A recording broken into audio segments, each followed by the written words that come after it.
Bonsoir à ceux qui sont par Zoom et bonjour à ceux qui vont regarder en différé par YouTube. Là, c'est le soir ou le matin. Aujourd'hui, on va passer un tout petit peu à une partie plus phénoménologique de la théorie, la compréhension de la situation. On a fait un parcours plus ou moins de quelques séances dans lesquelles on a abordé de façon plus ontologique, c'est-à-dire à quoi on nomme la situation, qui était un des objectifs, effectivement, ça reste un des objectifs fondamentaux parce que, comme on l'avait dit avec Bastien, le problème avec l'idée, les concepts, la notion de situation, c'est que c'est ce type de notion que tout le monde utilise. On croit savoir qu'est-ce que c'est, mais quand on demande qu'est-ce que c'est, ça devient moins clair, n'est-ce pas? Pourquoi ça devient moins clair? Parce qu'on dit, mais une situation c'est quoi? Une situation c'est un groupe de personnes et des objets, une situation elle est délimitée par quoi, par exemple, n'est-ce pas? L'idée c'est jusqu'où est une situation géographiquement, topologiquement, mais aussi jusqu'où est une situation par exemple dans le temps, n'est-ce pas? Alors, la vérité, c'est que les auteurs comme Sartre et d'autres qui ont beaucoup parlé des situations ne définissent pas la situation. C'est-à-dire qu'ils ne disent pas, une situation est, c'est comme ça, je ne sais pas, un morceau de réalité, n'est-ce pas? C'est-à-dire, quelles sont les conditions d'émergence de cette situation, quelles sont les limites de la situation. Et donc, nous avons pris quelques séances, on va revenir avec, puisque notre mode d'exposition est un mode d'exposition organique et spiralaire, on va revenir à la question ontologique, mais là, on va un tout petit peu aller vers un truc plus de surface, si on peut le dire, puisque la phénoménologie, c'est que la surface.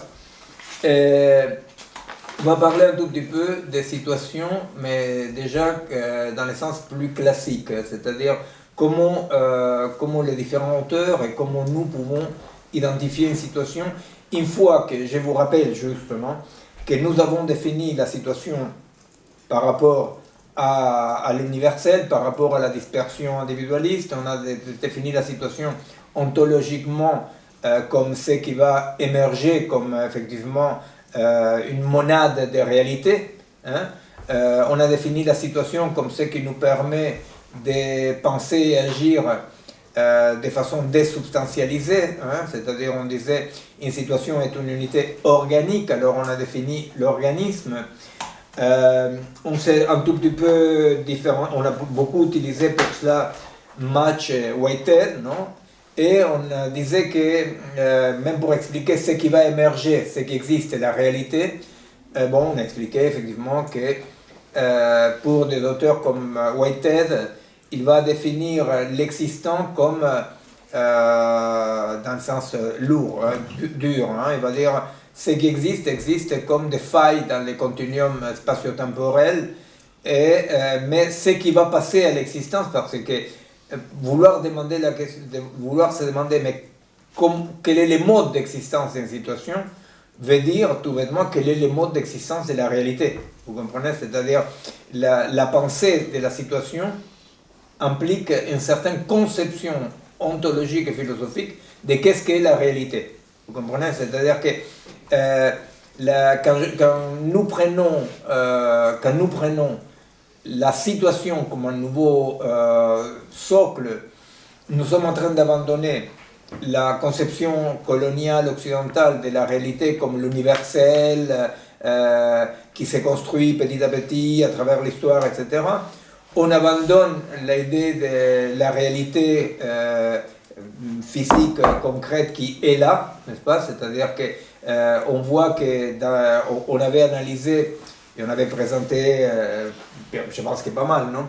La rupture avec ce que l'Occident colonial va nommer réalité, en montrant dans l'exemple de le monde newtonien, le monde des objets qui sont là et qui ne changent pas, n'est-ce pas, qui sont là dans l'espace. Et on est allé vers, effectivement, l'hypothèse qui est la nôtre, en suivant quand même Whitehead, Mach, Simondon, c'est pas nous qui l'avons inventé, qui est de dire que la rupture du socle épistémologique, le socle profond de l'Occident, marque une rupture par rapport à le mode d'existence des objets, des animaux, des gens, n'est-ce pas? C'est-à-dire que pour nous, donc, je rappelle ça parce que pour nous, donc, aujourd'hui, on va parler de la situation d'une façon plus légère, pour dire comme ça, mais pour nous, la pensée et la compréhension situationnelle est une pensée de l'existant, des conditions d'existence des choses, non? En sortant du binarisme cartésien, en sortant de l'idée newtonienne que les objets existent, pour aller vers cette idée de que cette hypothèse décoloniale qui est il n'y a pas des objets, il n'y a que des processus.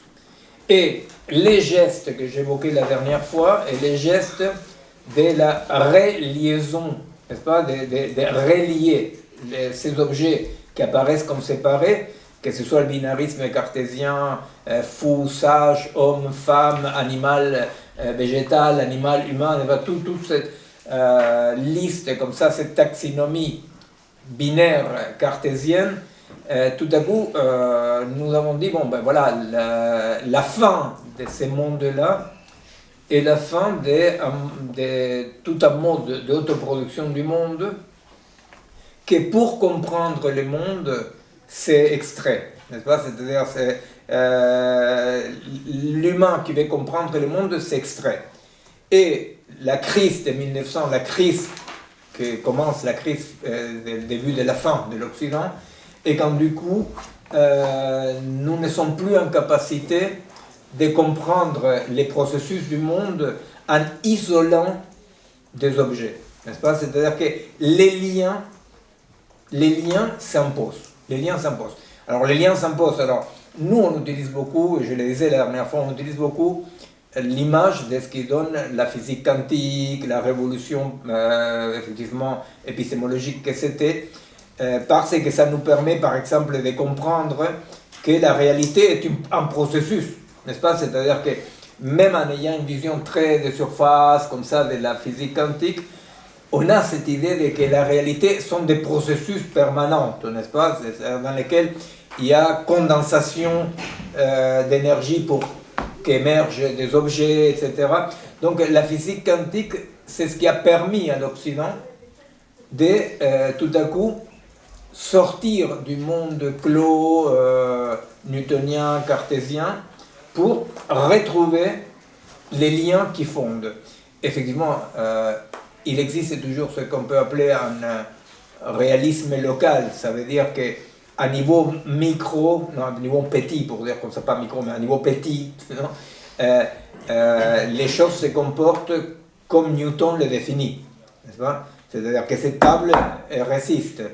Mais nous savons que cette table, elle résiste parce qu'au-delà d'un seuil, non, que le seuil de décohérence quantique, bon, peu importe, on a déjà présenté, au-delà d'un seuil, la dynamique subatomique n'agit plus, n'est-ce pas? C'est-à-dire que, alors l'exemple bête, mais c'est le plus clair, vous savez, tout se passe dans le fameux exemple de Schrödinger, il va dire, dans le monde subatomique, les chats sont vivants et morts, n'est-ce pas? C'est-à-dire il y a une superposition d'états, c'est-à-dire il peut exister comme particule ou comme onde, ou une particule peut être à deux lieux à la fois, bon, etc. Toutes ces choses-là qui relèvent du monde subatomique, que nous pouvons interagir, étudier, mais on ne peut pas les comprendre, parce qu'effectivement, comprendre ça, c'est... on n'a pas l'équipe dans la tête pour comprendre ça, n'est-ce pas? Et alors, à partir d'un certain seuil, effectivement, il apparaît une certaine cohérence, une certaine consistance, qui fait que les choses se comportent comme dans le monde newtonien. Mais l'Occident découvre ces mondes de processus d'une intrication totale à travers la science. Et j'ai rappelé la dernière fois, ça c'est la voie de l'Occident. Mais à vrai dire, toutes les cosmogonies, toutes les cosmovisions indiennes, africaines, extrême-orient, elles sont toujours vécues dans un monde de liens, dans un monde d'interaction, dans un monde dans lequel il n'y a pas la séparation, n'est-ce pas, binaire, mais pas seulement binaire de genre. Il n'y a pas cette idée de que les individus et les objets existent dans une autonomie entre eux, et c'est entrechoquant comme les boules de billard, n'est-ce pas? C'est-à-dire, le lien, il est antérieur. Quand je dis antérieur, j'ai du mal à prononcer, mais je dis des dedans, hein? Pas des avant. Là, j'avais bien prononcé, plus ou moins. Bon, bon, sachez que je ne vais pas, de toute la soirée, je ne vais pas dire antérieur d'avant. À chaque fois que je dis antérieur, je veux dire des dedans, mais je n'arrive pas à les prononcer bien. Voilà. Alors, effectivement, même la dernière fois, je finissais en retournant avec les philosophes anthropologues décolonial Couche, non, d'Argentin Couche, qu'il explique que les Indiens n'ont pas d'objet, n'est-ce pas, n'ont pas d'objet. Alors on dit non, mais ils sont des couteaux, ils sont des charrures, ils sont des sacs, bien entendu, mais ils ne sont pas d'objet, non pas parce qu'ils ne produisent pas des choses, mais parce qu'eux, ils ne sont pas des sujets. Vous comprenez? C'est-à-dire qu'ils ne sont pas des objets parce qu'ils ne se placent pas dans un dispositif sujet-objet. Il y a une continuité entre les choses produites et les producteurs. Et il n'y a pas non plus la problématique d'une... Je ne sais pas s'il y a des gens qui veulent rentrer ou... Non, ils sortent d'une autre réunion. Il n'y a pas non plus la discontinuité connaisseur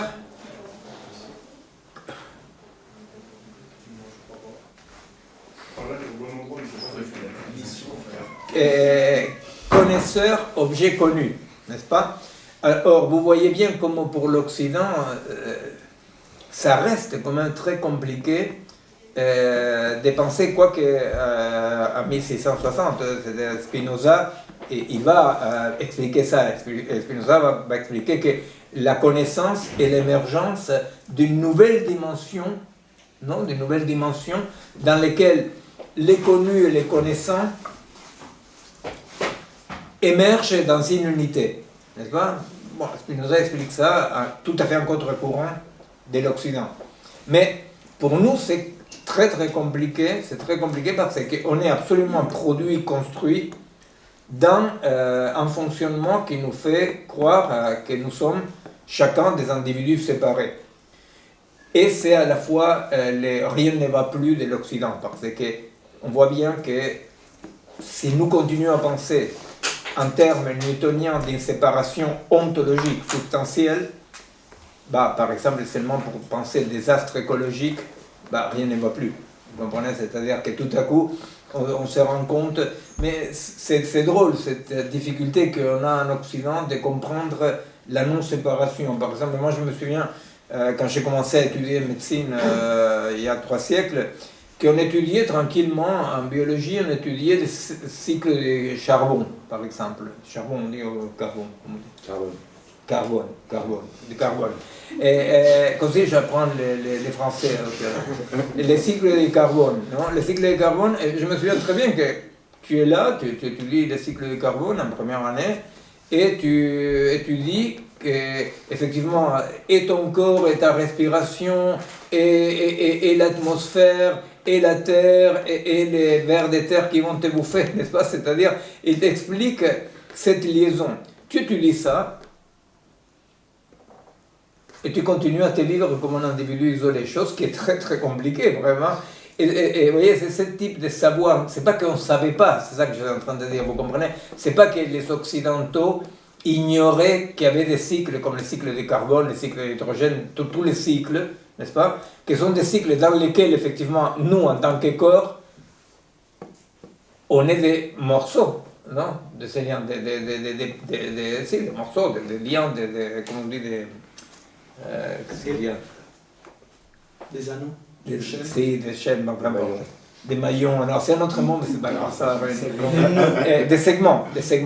On est des segments, c'est-à-dire, il n'y a aucun problème, vous comprenez, c'est-à-dire, on peut étudier, on peut enseigner, on peut travailler avec le fait que nous sommes des segments.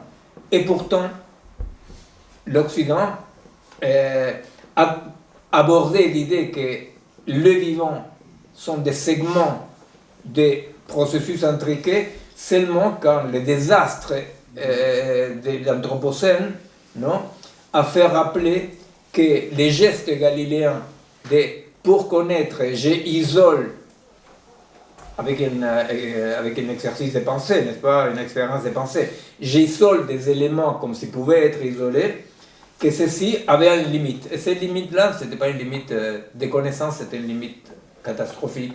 C'était la limite de on doit prendre compte qu'on est lié.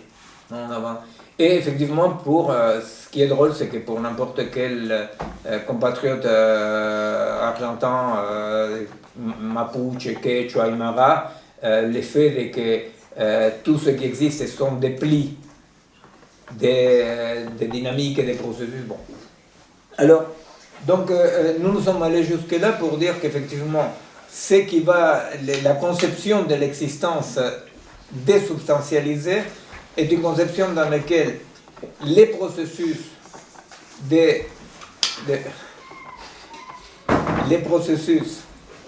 après je voudrais savoir pourquoi c'était compliqué d'arriver, mais bon. Les processus d'individuation, non, les processus à travers lesquels la réalité émerge, n'est-ce pas, dans laquelle il y a des niveaux de stabilisation, ces processus ne sont pas,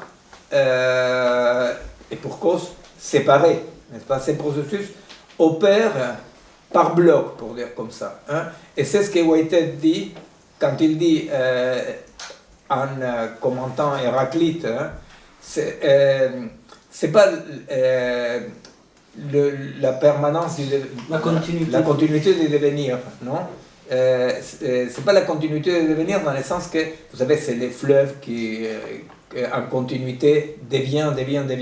Il va dire, c'est le devenir de la continuité. Qu'est-ce que ça veut dire, cette inversion?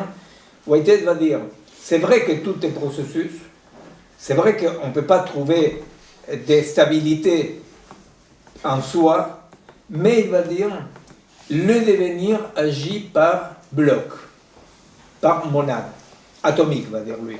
Et c'est là la base, disons, de la situation. Vous comprenez? C'est-à-dire que s'il y avait la continuité du devenir héraclitien, il y aurait quelque chose d'une fluidité qui ne permettrait pas qu'il y ait une stabilisation. Or, nous voyons bien qu'il y a une stabilité. Nous les voyons, alors pour nous, ça s'appelle un socle de désintrication quantique. Ça veut dire que les phénomènes quantiques ne jouent plus à partir de certains socles. Okay. Pour un Indien de chez nous, tout est lié, ça empêche lui c'est Juan et le lama c'est le lama. Vous comprenez? C'est-à-dire que cette séparation non ontologique, il la vit comme les plis et avec une cosmovision. Bon, voilà. Alors aujourd'hui, on va aller vers la situation à un autre niveau. Et en revenant là où on s'était arrêté pour aller à la partie plus ontologique. On s'était arrêté dans une citation de Merleau-Ponty, quand Merleau-Ponty il va expliquer que notre corps, que nous vivons comme une unité, etc., est notre première situation. C'est-à-dire la première situation que nous vivons, que nous expérimentons, c'est notre corps. Alors, là, j'avais dit, on s'était arrêté là pour aller vers la partie plus ontologique, j'avais dit, il y a deux questions qui émergent. Une, qu'est-ce qu'est une situation? Et on est allé jusqu'à dire, nous concevons la situation comme un espace vectoriel. C'est des vecteurs avec une résultante, des vecteurs dynamiques. Et on disait, l'autre question qui n'est pas de moindre, mais où se trouve le sujet de l'énonciation? C'est qui a dit mon corps? Vous comprenez? C'est-à-dire, et alors donc, c'est là où nous on disait, le sujet de l'énonciation est un vecteur dans cet ensemble. Vous comprenez? C'est-à-dire que dans une vision non substantielle, non binaire, le sujet de l'énonciation, qui veut dire mon corps, c'est celui qui énonce mon corps, est un vecteur de cette multiplicité. N'est pas ni celui qui totalise, ni celui qui synthétise, est une dimension possible, n'est-ce pas? Alors,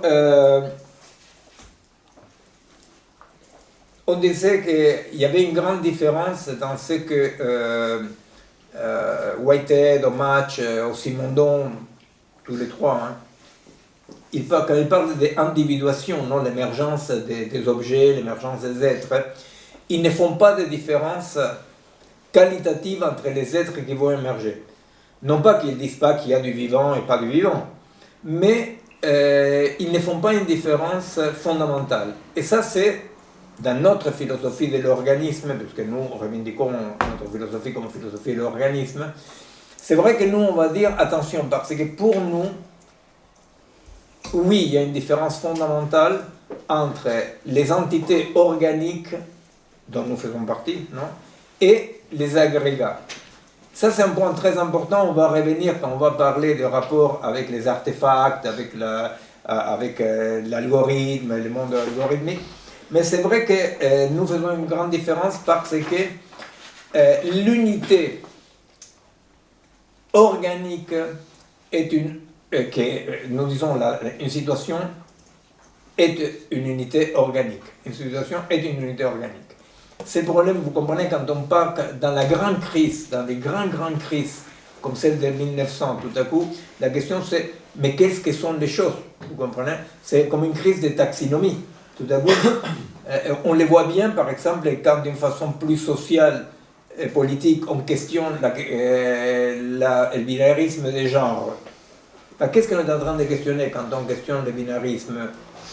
On est en train de questionner la substantialité de qu'est-ce qu'est ce que nomme une femme, qu'est-ce qu'on nomme un homme. Vous comprenez? C'est-à-dire qu'on est toujours en train de se questionner dans ces grandes crises, on est en train de se questionner sur la nature de l'individu. Ici, nous avons deux choses. D'abord, on dit l'individu est un processus, hein? C'est-à-dire que, comme dirait Simondon, le pré-individuel se perpétue, reste dans l'individu, c'est-à-dire qu'il n'y a pas d'individu massif. Et alors on dit, bon voilà, là, la question c'est, bon mais maintenant, c'est quoi? Alors j'avais cité plusieurs reprises, je ne sais pas si certains parmi vous, de l'autre côté de la caméra, je sais pas quoi, ils ont suivi les conseils d'aller voir les travaux de Florentin Stefano Mancuso. Parce que Stefano Mancuso est quelqu'un qui a fait des travaux très empiriques, très concrets comme ça, d'où émerge un questionnement des binarismes animal-végétal, par exemple, n'est-ce pas? Et dans lesquels il montre, non, dans ses travaux, c'est très accessible et très pédagogue, Stefano, je vous conseille, les bouquins sont traduits en italien, sont traduits en français. Et lui, ce qu'il va montrer, c'est que, vous voyez, la division radicale végétal-animal, elle est au moins beaucoup plus poreuse de ce qu'on croit. Non? À la fois, vous voyez bien, c'est-à-dire qu'il ne s'agit pas simplement de binarisme des genres, il s'agit d'animal et humain. Non? Nous, on est des humains. Bon, toutes ces frontières si substantialisées, si claires de l'Occident colonial, toutes s'estompent. Hein? C'est un estompement et un re-questionnement de comment s'individue, quels sont les processus d'individuation. Alors, pour nous, dans cette individuation, il y a quelque chose que c'est là notre apport, pour dire comme ça, c'est que nous faisons une différence, que c'est compréhensible, et que pour tout, il faut savoir, non, je l'ai dit déjà, mais il faut vraiment se mettre dans l'idée, tous ces penseurs, tous ces scientifiques, parce que Whitehead est un mathématicien, Match est un physicien, non, tous ces gens-là, ils sont très impressionnés par quelque chose qui, à nous, ça, apparemment, ne nous impressionne plus. parce qu'ils sont, c'est vrai, non? Ils ont compris quelque chose de dingue, vous comprenez? Ils ont été contemporains de la découverte que ceci n'existait pas. C'est-à-dire que cette solidité de la table, cette solidité, cette consistance de la table est un état de l'énergie, est un état stabilisé de l'énergie. Vous imaginez, ça lui explosait la tête. C'est-à-dire, ils sont tous contemporains. Vous voyez, c'est parmi les grandes révolutions qui sont tellement grandes que tout le monde en parle, mais comprendre ce qu'on est en train de dire, ah, ça déjà c'est autre chose. Et ils sont tous éblouis, c'est pour ça qu'ils travaillent sur l'individuation, ils travaillent sur qu'est-ce qui permet d'émerger une consistance, un objet, parce qu'ils sont contemporains de la dissolution du monde. Vous comprenez? Le monde s'était dissous.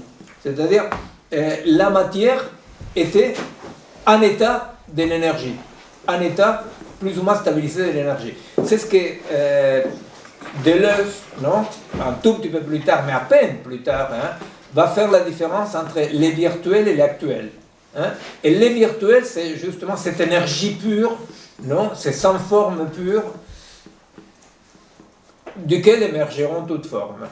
Et d'un point de vue effectivement plus scientifique, Whitehead va dire, bon, mais effectivement, ce sont des failles dans les continuums spatio-temporels, qui sont des ruptures spontanées de symétrie, c'est-à-dire, ça veut dire que, vous voyez, je ne vais pas trop aller parce qu'il fallait avancer, mais effectivement, il va dire de cette soupe, non, des pré-particules ou des pré-champs, hein, il y a ces vides quantiques, que les vides quantiques, il faut les comprendre comme ces vides dans lesquels il n'existe même pas des pré-particules, il existe des champs, non, de trop basse intensité comme pour passer à l'existence.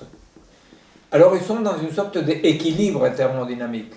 Alors, scientifiquement, on dit que ce sont des ruptures spontanées de symétrie qui permettent d'émerger des choses. Bon, peu importe comment on le dit chacun, ce que je veux dire là-dedans, c'est que je voudrais que vous vous mettiez un tout petit peu dans la situation des gens qui tout à coup sont en train de constater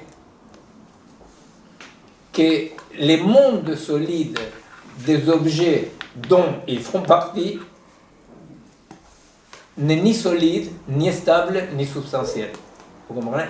Bon. Après, effectivement, nous voyons les conséquences politiques, philosophiques, éthiques de la non-substantialisation. Mais quand même, c'est-à-dire la dissolution des entités fermées est quelque chose de beaucoup plus fondant et profond. Et c'est intéressant hein, quand on questionne, par exemple, la théorie des genres, quand on questionne les entités substantielles. C'est intéressant de savoir quand même que ces entités substantielles ne sont pas simplement des constructions idéologiques, sinon que correspondent à tout un mode d'autoproduction du monde qui, à partir d'un certain moment, n'a plus d'assises. Ouais, c'est quand même intéressant, de dire, vous voyez, si moi je peux dire, ce trombone existe sous certaines conditions, mais même si pour moi il est tout à fait consistant, il reste dans une certaine inconsistance. Simondon il va dire, dans l'individué, il reste le pré-individuel, vous voyez. C'est quand même pas pareil de dire, oui, je peux reconnaître dans certaines circonstances une femme, un homme, mais il s'avère que cette substantialisation a une partie pas vraie. Vous comprenez? Une partie dans laquelle, quand même, ce qui apparaît comme si fondé sont des processus en plein développement. Vous comprenez? C'est pas pareil de questionner une taxinomie qui aujourd'hui nous apparaît réactionnaire, la questionner seulement idéologiquement, que de dire non, mais vraiment ontologiquement, le monde dans lequel ces objets stables existaient, ces mondes-là n'existaient plus. Et régionalement, les pommes continuent à tomber, effectivement, non? C'est-à-dire Newton, non? Les pommes continuent. Alors, parmi ce qui va émerger, tous ces auteurs 50 c'est beaucoup, beaucoup, beaucoup. Hein. C'est celles qui connaissent différences et répétitions. Deleuze, il va parler de la condensation de ces champs, ce qu'on dirait ces vides quantiques, n'est-ce pas? La condensation qui fait qu'à partir d'une condensation émergent des choses. Alors, chacun, avec ces mots, ces concepts, ils vont définir comment les choses existent absolument différentes de ce qu'on croyait qu'il existait. Vous comprenez? C'est ça, chacun va l'expliquer.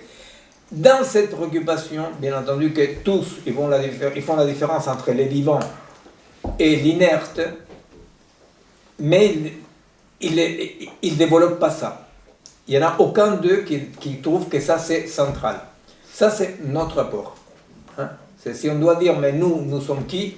Eh bien, nous sommes les chercheurs et les philosophes un pas de plus dans la philosophie de l'organisme. Pourquoi? Parce que nous, depuis une trentaine d'années, nous travaillons dans une hypothèse que je vais la dire rapidement parce que ce n'est pas l'objet d'aujourd'hui, c'est que c'est parce que le vivant a émergé à un certain moment qu'il y a une stabilisation, pour le dire comme ça, d'une portion de l'espace. C'est une connerie de dire comme ça, n'est-ce pas? Mais il y a une stabilisation.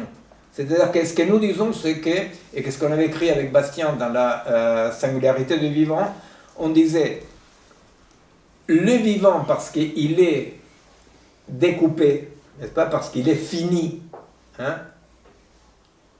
Parce qu'il est homogène, il crée de l'homogène à partir de l'hétérogène du monde.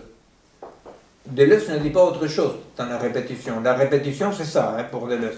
Pour Deleuze, la répétition, c'est tu prends l'hétérogène, et parce que cet hétérogène-là, il est capté, perçu, senti, ce sont tous les mots que utilisent tous ces gens-là, et Spinoza aussi, hein, parce qu'il est capté, senti par un organisme, cet hétérogène-là devient d'une certaine homogénéité.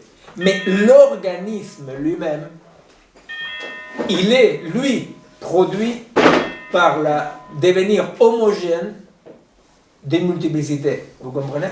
Alors, ce que nous sommes en train de dire, c'est que, au fait, les pas, qui peut être petit ou grand, peu importe, mais les pas que nous avons fait là-dessus, et c'est là-dessus que travaille notre groupe d'intelligence artificielle, notre groupe de biologistes, n'est-ce pas, travaille là-dessus, sur ces hypothèses-là de la singularité du vivant. Notre pas est de dire, c'est sous condition du vivant, de l'organique, que parce que organisé, participe à stabiliser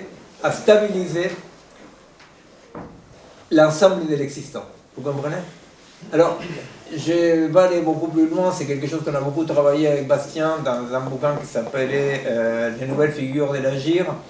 Au fait, c'est cette hypothèse qui peut sembler un peu bizarre, dans tous les cas, on ne va pas la développer aujourd'hui. Cette hypothèse répond à une problématique épistémologique très profonde, qui est le statut de la réalité.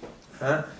Pourquoi? Parce que la question, c'est de dire, pour le dire de la forme la plus stupide, non? Mais c'est comme ça que ça se pose. Est-ce qu'un rocher qui est au fond de l'océan, que jamais aucune personne va voir, est-ce qu'il existe?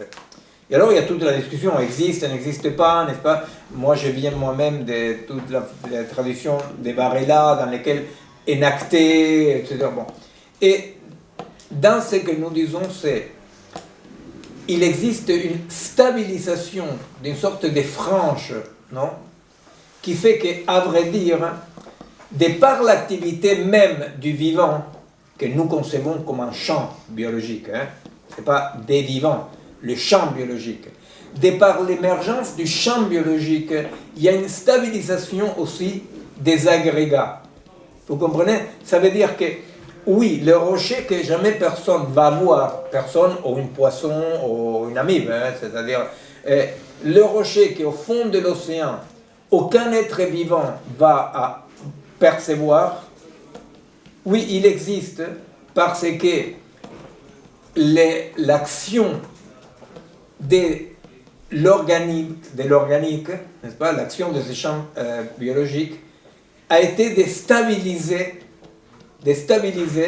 des modes d'existence, vous comprenez? Alors, on peut revenir si c'est un peu dur, mais dans tous les cas, notre hypothèse, c'est celle-là. C'est une hypothèse dans laquelle Barbaras, le philosophe Barbaras, lui, il parle de ça, il va dire ce que je vois, c'est quand même parce que d'une certaine façon, c'est donne à voir. Vous comprenez? C'est-à-dire que ce n'est pas nous qui construisons le monde. Bon, je vais finir avec ça pour celles qui aiment bien Deleuze. C'est le chapitre 2, la répétition en tant que répétition pour soi-même, comme ça s'appelle. Voilà, il commence avec ce que je viens de dire. Hein, c'est-à-dire comment c'est l'organique qui unifie, qui condense. Mais une fois encore, aucun de ces auteurs va dire entre un caillou et une amibe, il y a une différence radicale. Et notre travail est de dire si, entre tout ce qui est organique et a une différence radicale avec l'agrégat, en prenant les artefacts créés par les humains comme des agrégats, effectivement. Hein?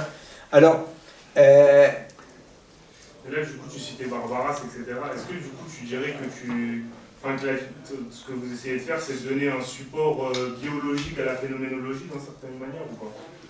Bah écoute, d'abord, nous, ce qu'on fait par rapport à la phénoménologie, c'est déplacer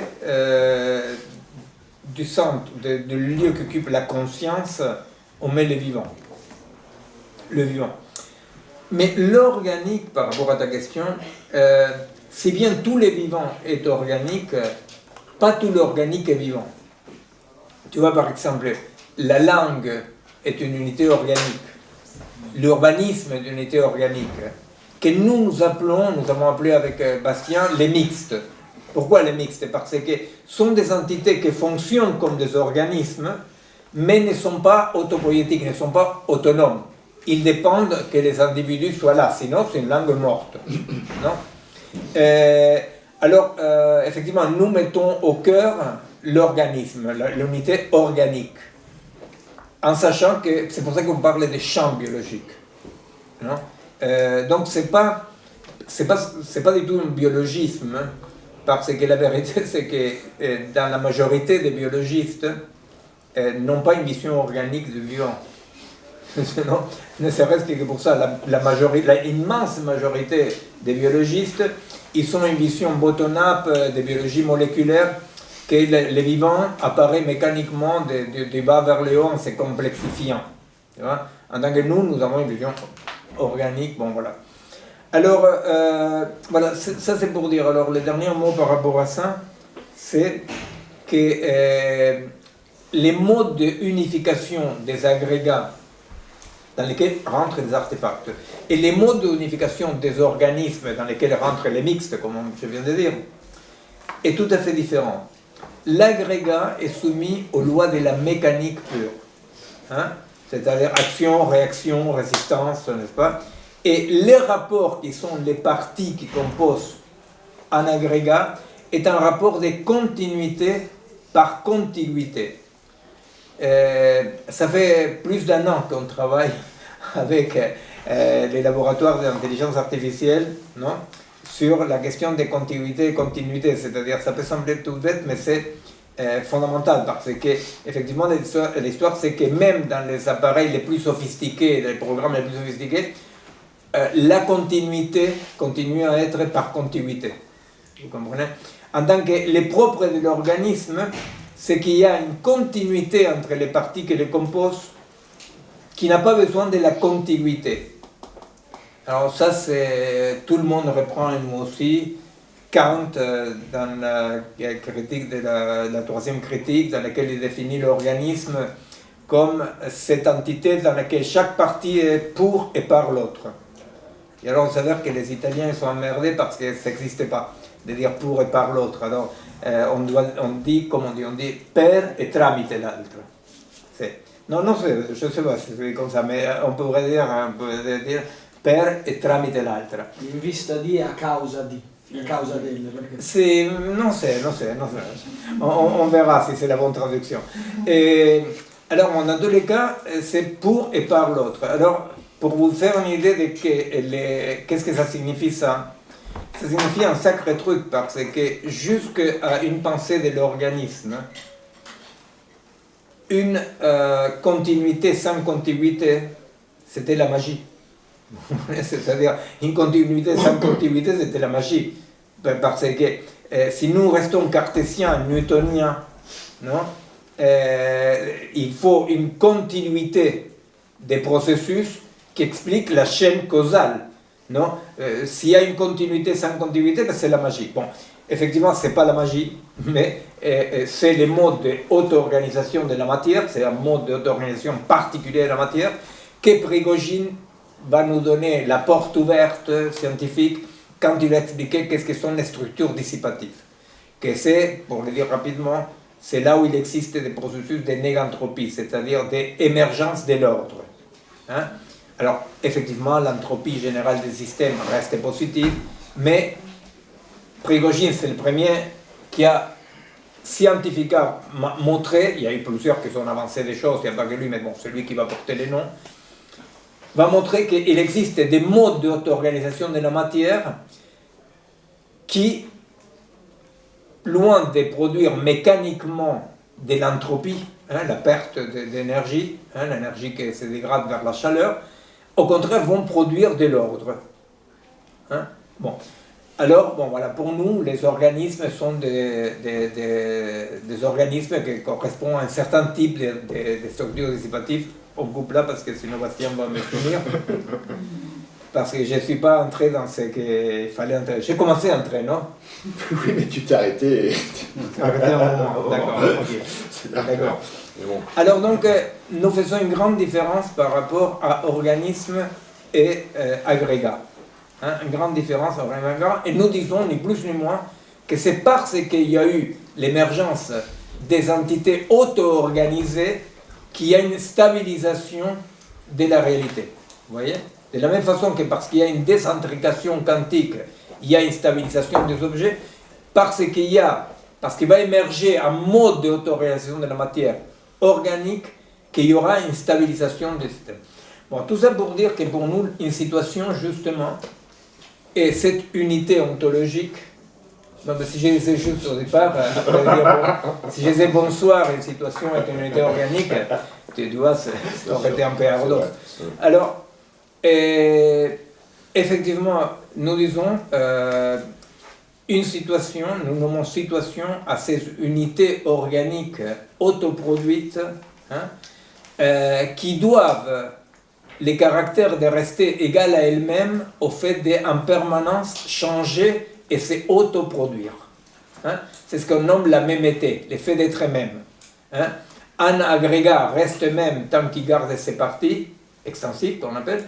Un organisme reste le même dans la mesure qu'il perd cette partie et se renouvelle. Et alors, nous regardons à la glace, jour après jour, année après année, et on se reconnaît. On dit, mais comment tu te reconnais si tu as changé, n'est-ce pas? Eh bien, c'est qu'on va reconnaître, hein, contrairement à une ontologie substantielle, c'est qu'on va reconnaître que la mémété va être donnée par un mode de changement. Vous comprenez? Il y a comme un style de changement qui singularise chacun de nous, d'un chien, d'une plante. Vous voyez, c'est un mode de changement qui singularise. La mémété, là ce soir j'ai différence et répétition dans la tête, alors je le dis. La mémété, c'est cette distinction qui va faire de l'os entre la répétition nue, qui est la répétition du même, et la répétition habillée, va dire Deleuze, c'est pour ça qu'il le nomme. La répétition habillée est la répétition qui produit la nouveauté.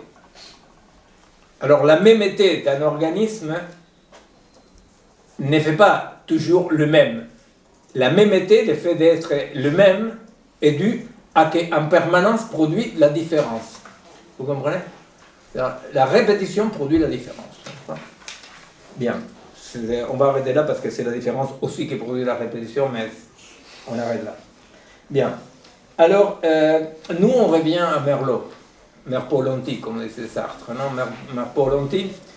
Alors, Merleau-Ponty, il va dire, mon corps, c'est ma première situation. Alors, on dit, un corps est une situation est un espace vectoriel Et le sujet de cette énonciation est un vecteur.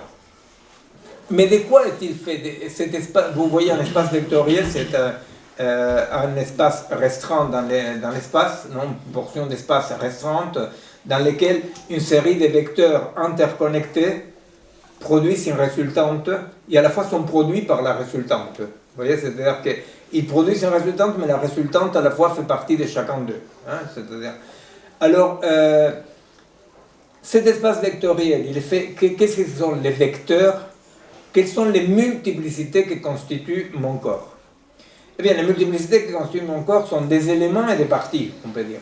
Des éléments comme les plus simples. Les éléments sont restreints. Les parties que je peux construire à partir d'un ensemble restreint d'éléments sont presque infinies. Pensez quand vous essayez juste de brûler un code pour entrer dans une porte, parce que vous avez oublié les codes. Il y a 9 chiffres, mais avec 9 chiffres, ça sont les éléments. Les combinatoires que vous pouvez faire, c'est les parties. Alors, une situation, elle est constituée d'éléments qui s'articulent de façon différente pour faire des parties. Et à la fois, les situations s'intriquent entre elles. Alors, quels sont les éléments venant à un bonhomme, une bonne femme? On dit, quels sont les éléments et les parties? Alors, on dit, bon, il y a comme élément, il y a par exemple le 90% des bactéries qui constituent un corps vivant. Hein? Il y a des doutes en ce moment si c'est 70 ou 80, non, c'est entre quoi et quoi les doutes?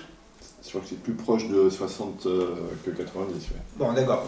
Alors, quand on a commencé à parler des biotopes intestinales, etc., qu'on a commencé à s'intéresser beaucoup aux bactéries qui nous constituent. C'est les cellules. Hein? Cellules bactériennes, c'est en termes de cellules. Si. Mais parce que vous savez que le corps humain est constitué essentiellement des bactéries libres, pour dire comme ça, par exemple les bactéries intestinales, les bactéries qui sont dans la peau, etc., et des bactéries incorporées, comme les mitochondries. C'est-à-dire qu'il y a des bactéries, les mitochondries, qui sont un organule fondamental de chaque cellule, sont une bactérie. Vous comprenez? C'est un organisme qui a été incorporé dans l'évolution des espèces. C'est-à-dire que c'est une bête qui fait partie de nos cellules et qui est fondamentale pour nos cellules. Alors, chacun de nous est une colonie d'éléments et de parties, qui forment des parties. Alors, ces vecteurs qui nous constituent sont effectivement les parties somatiques qui nous constituent, l'ADN avec tous les codes qu'il peut porter de la longue hérédité, mais encore un vecteur qui constitue un être humain, c'est certainement toute l'histoire de l'évolution. Hein, c'est-à-dire dans chaque être vivant, toute l'histoire de l'évolution se manifeste sous un certain mode. La géographie, l'histoire politique, l'histoire des luttes, vous voyez, c'est-à-dire que la langue, c'est-à-dire que la résultante situationnelle qui constitue un individu singulier vivant est une infinité de vecteurs qui nous constituent. Hein? Une infinité de vecteurs qui nous constituent. Parmi lesquels la mémoire. La mémoire est très importante parce que la mémoire physique, je parle, n'est-ce pas? Parce qu'effectivement, la mémoire, c'est ce qui stabilise l'organisme actuel. Alors, de ce point de vue-là,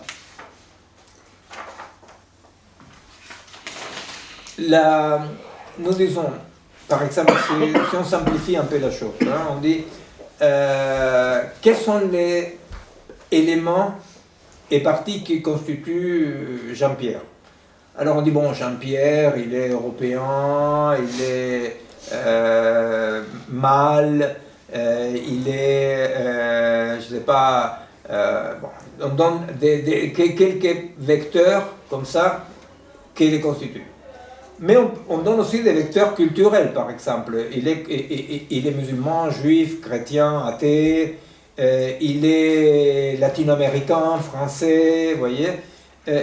Alors, ces vecteurs-là, en incluant les vecteurs somatiques, non, ces vecteurs-là ne s'articule pas pour cette unité dynamique qui est cette personne-là, ne s'articule pas dans une sorte de pourcentage comme une recette pour faire un gâteau. Vous voyez, 10% de sucre, 30% de farine, je n'ai jamais fait un gâteau de ma vie, non, mais donc on dit, voilà, non, c'est pas tant de pourcentage.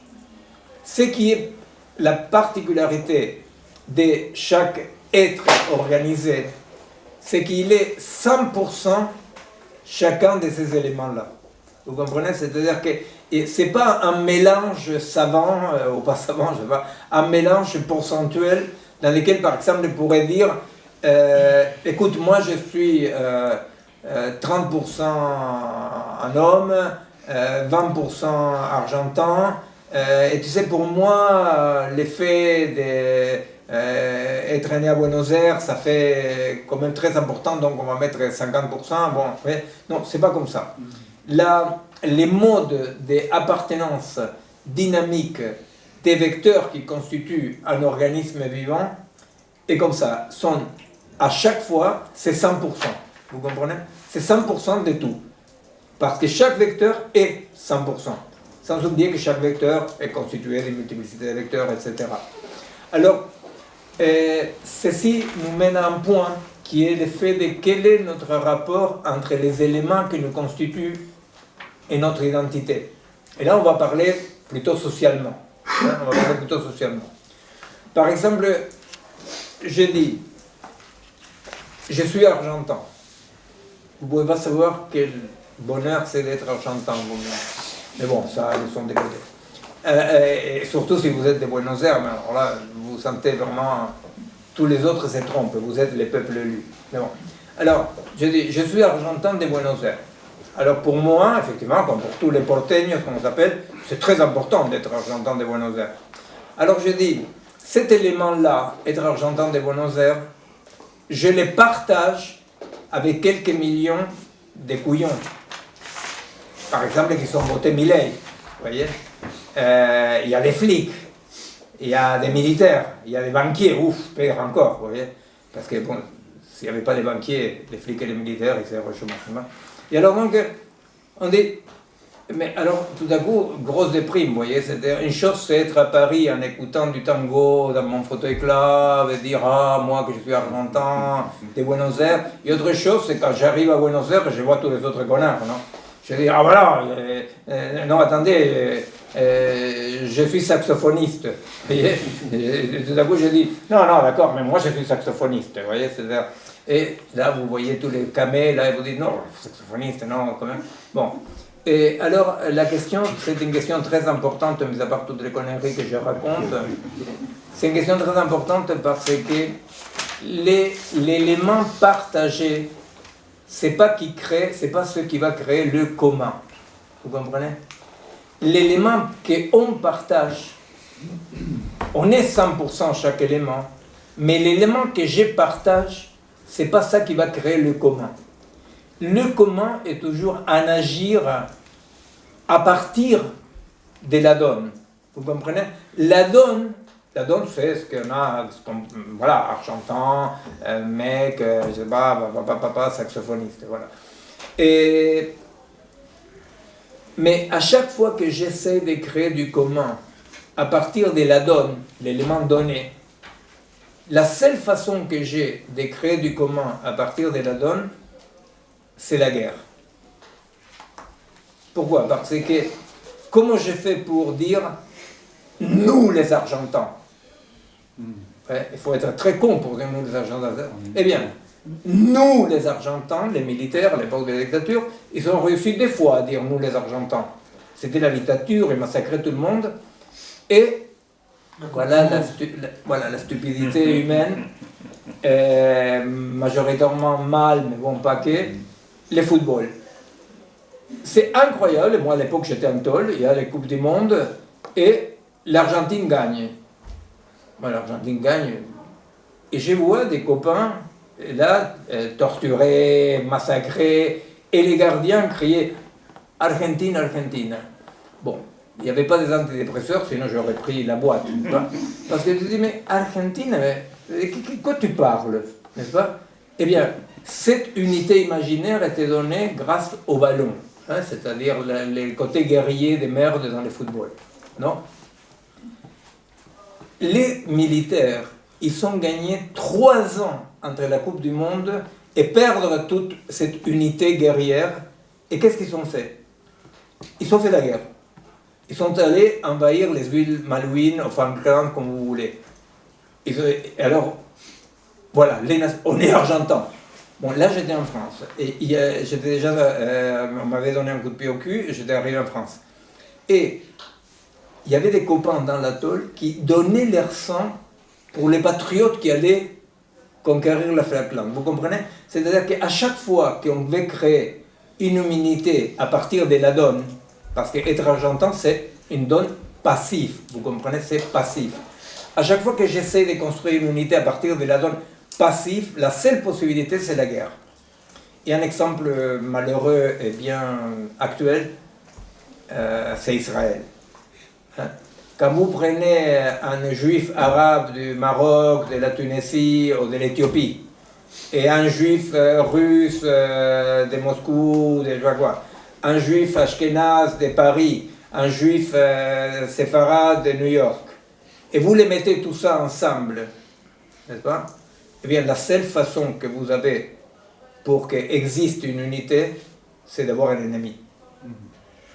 L'ennemi, c'est la façon de créer une unité. Il y a d'autres façons de créer une unité plus pacifique, n'est-ce pas? Mais ce n'est pas par rapport aux humains.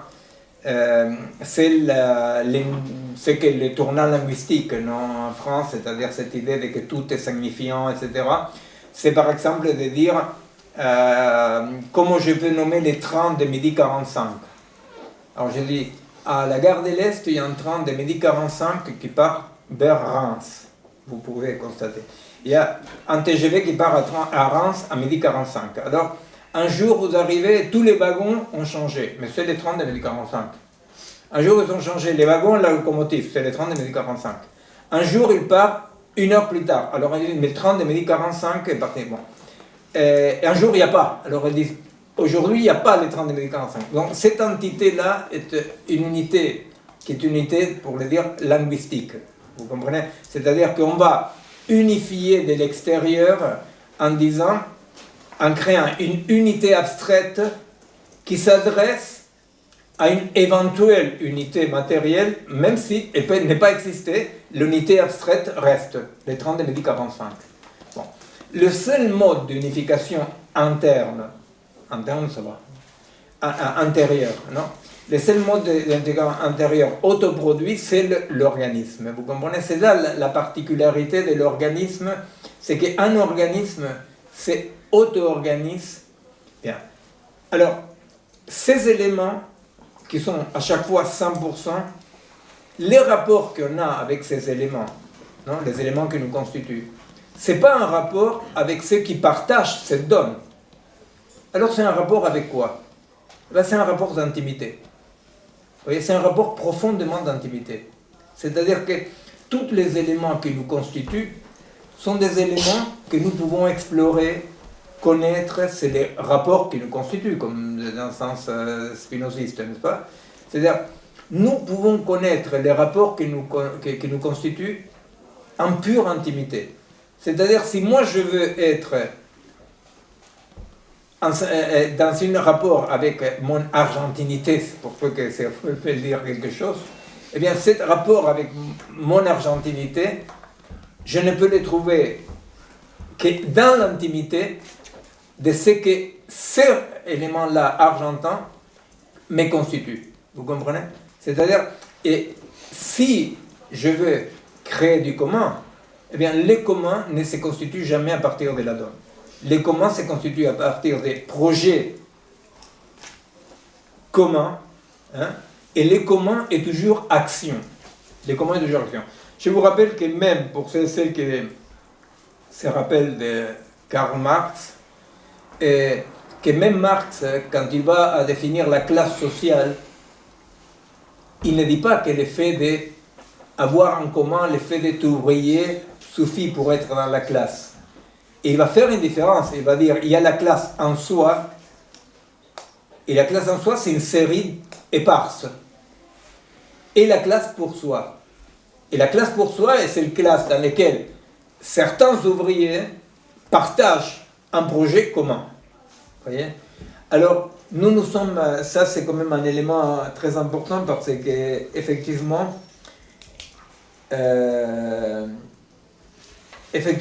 nous sommes dans un moment historique dans lequel, devant la grande crise sociale que nous sommes en train de vivre, historique, on voit bien comment il y a des essais permanents pour créer du commun à partir de la donne.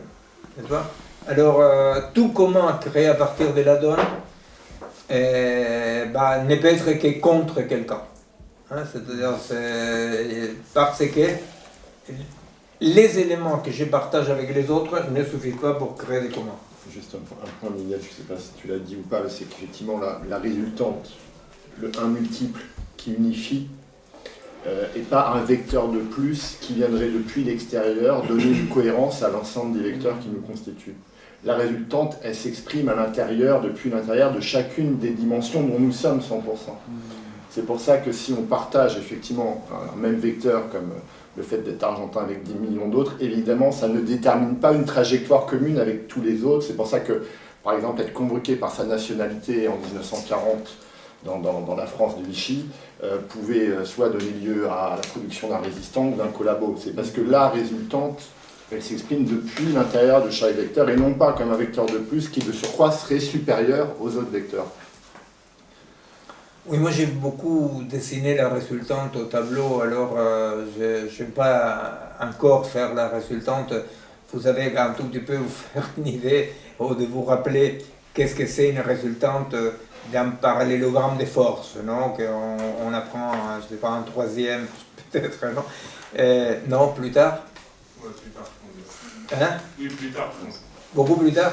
Troisième, les maths et la géométrie, c'est le niveau très bas. Bon, non mais bon, les parallélogrammes de force, bon d'accord. Alors, au doctorat de physique, quand vous apprenez qu'est-ce que c'est un parallélogramme de force, l'idée, je l'ai dit rapidement parce que ça fait même honte d'encore dessiner au tableau le parallélogramme de force, et tellement de fois je l'ai fait, c'est que il y a des forces physiques qui sont par exemple 3 personnes qui poussent un armoire. Ce sont des forces physiques, ça sont les vecteurs physiquement existants. La résultante est de quel côté va aller l'armoire, qui n'est pas ni l'essence de lui, ni de lui, et parfois il y a un con qui pousse même de l'autre côté, n'est-ce pas? Et alors, la résultante c'est quoi? La résultante c'est vers où va aller l'armoire. Mais la résultante ne correspond à aucune force physique concrète. Vous comprenez? La résultante est comment chaque vecteur, comment chaque un de ceux qui poussent l'armoire vont expérimenter la résultante. Parce que la résultante sera la résistance que l'armoire va faire pour chacun. Vous comprenez? C'est-à-dire, étant donné comme il pousse les autres, il y a une résultante, de quel côté va. Et je vais sentir comme résistance, la force que je sens comme résistance, c'est la résultante. Sauf que cette résultante est la seule force des parallélogrammes, de l'espace vectoriel, qui ne correspond pas à une force physique concrète. Alors, nous disons, tous les vecteurs qui constituent un individu sont des vecteurs consistants, réels, pour dire comme ça, correspondent à quelque chose, mais la résultante qui unifie, ce n'est pas un vecteur. C'est une pure dynamique d'unification. C'est une pure dynamique organique d'unification. Ouais. Bien. Je disais, là, une petite parenthèse, je disais que parmi les vecteurs qui constituent la mémoire,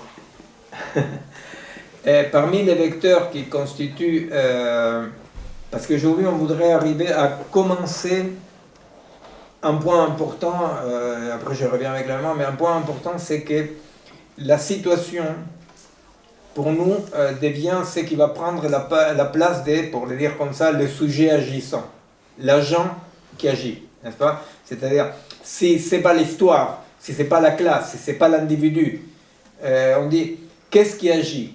Or, agir veut dire, effectivement, ce qui est en dispute, pour dire comme ça. Ce qui est en dispute, c'est qu'est-ce qui agit librement. Vous comprenez? Alors, on dit Dieu agit librement. Non, l'individu agit librement. Non, le groupe agit librement. Bon, et il y a plusieurs candidats, et historiquement, et les différentes cultures vont dire qui agit librement. La Pachamama, chez nous, agit librement. La Mère Terre agit librement, par exemple, n'est-ce pas? Alors, qui agit librement apparaît comme le sujet de l'histoire. Hein? Les sujets. Le ou les sujets. C'est lui qui agit librement. Agir librement, ça veut dire agir causa sui. Causa sui, ça veut dire que tu es ta propre cause. Bon. Alors, la situation pour nous, pour dire ça, non, pour avancer ce point-là, pour nous, effectivement, si nous on avance que la situation est une unité organique, que la situation est la condition d'existence d'un niveau de stabilité, de réalité, bah pour nous, ce qui agit, ce qui est causa sui est la situation. Alors, il faut bien comprendre que si bien Jean-Pierre peut être, à un certain moment, un individu peut être une situation, parce que mon corps est ma première situation, c'est dans certains moments, ça dépend dans certaines dynamiques. Pourquoi? Parce que, comme l'individu n'est pas substantiel, la situation, elle défait l'unité individuelle et les éléments qui formaient l'individu forment pas au même moment d'autres situations.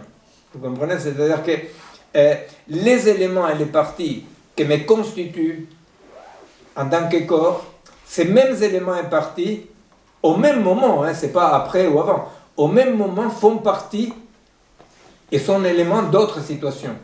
Alors, quand je dis la situation est causa sui, ça ne veut pas dire du tout retourner à l'individu est causa sui. Par contre, on peut dire, comme l'individu, dans certaines circonstances, est une situation, en tant que situation, il y a des éléments causa sui. Mais il n'est pas causa sui en tant qu'individu.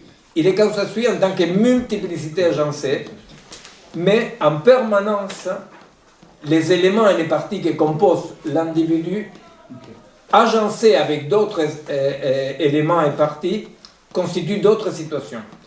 C'est pour ça que quand Plotin il dit comment je peux dire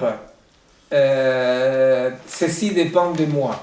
Vous voyez, tel acte dépend de moi. Qu'est-ce qui dépend de moi? Non? Ce qui dépend de toi, c'est difficile à savoir. Parce qu'il y a des choses qui dépendent de toi en tant qu'une unité causa sui, mais il y a un tas d'autres choses qui ne dépendent pas en toi unifié, n'est-ce pas, auquel tu participes. C'est compréhensible. C'est-à-dire, c'est ce mélange, bon, on va revenir là-dessus.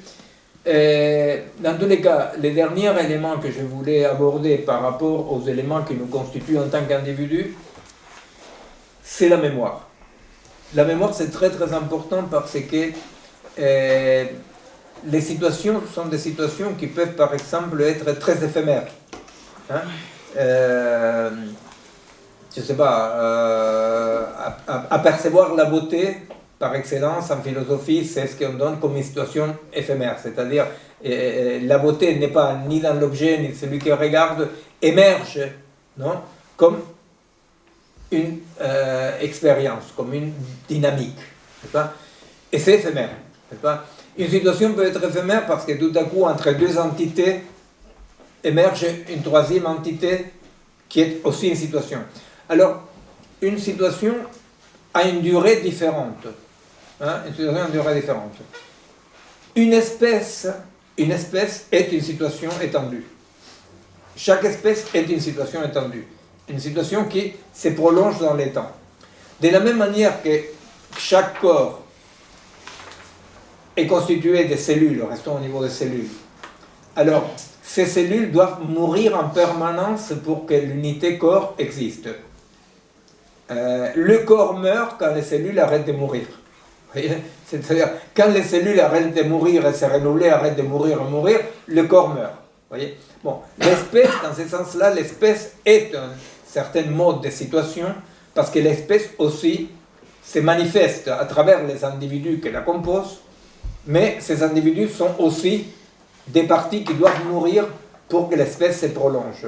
c'est là aussi l'aberration terrible des transhumanistes, non, avec leur histoire de non-mourir, cette histoire hyper individualisante, non, des transhumanistes de la Silicon Valley, tous ces gens-là, qui créent une sorte, ils sont dans une récréation d'une individuation qui doit être pérenne. Ce qui compte, c'est l'individu.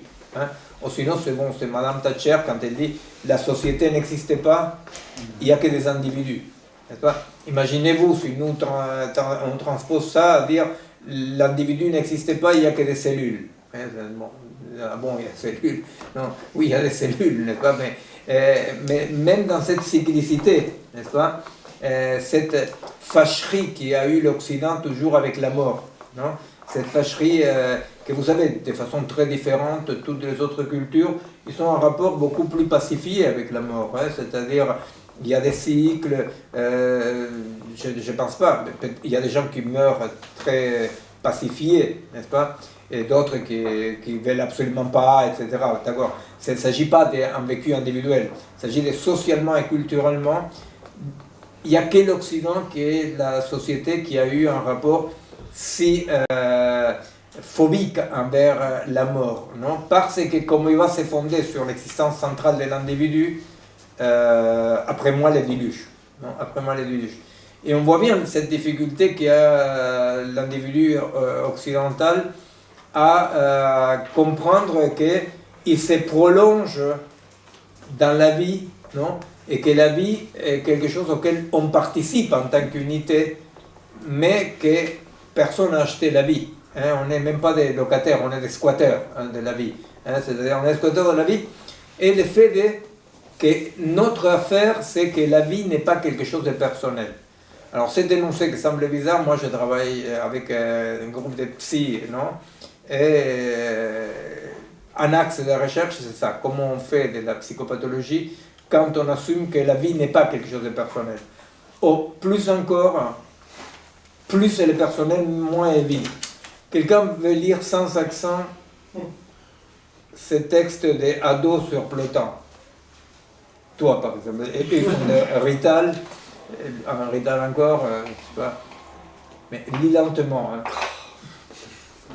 Lequel? Le Sauvigny? Les stabilités. Stabilité. Tout le paradoxe du moi humain est là. Nous ne sommes que ce dont nous avons conscience. Et pourtant, nous avons conscience d'avoir été plus nous-mêmes dans les moments précis où, nous haussant à un niveau plus élevé de simplicité intérieure, nous avons perdu conscience de nous-mêmes. C'est compréhensible. C'est-à-dire, le paradoxe du fameux moi humain, c'est qu'on n'a jamais autant existé qu'au moment où justement on a accepté les débordements de ces moi, l'oubli de ces moi. C'est pour ça que les moi, loin d'être ces moi de l'énonciation qui dit je suis, mon corps est ma première situation, eh bien c'est un vecteur, mais loin d'être le vecteur plus important, la conscience en permanence brouille. Il y a un autre passage, mais là c'est Plotin lui-même, je peux dire celui-là, par rapport à la conscience et le corps. Avec Bastien, on avait travaillé pendant quelques temps, et on avait vu que c'était la préhistoire de la IA actuelle, non?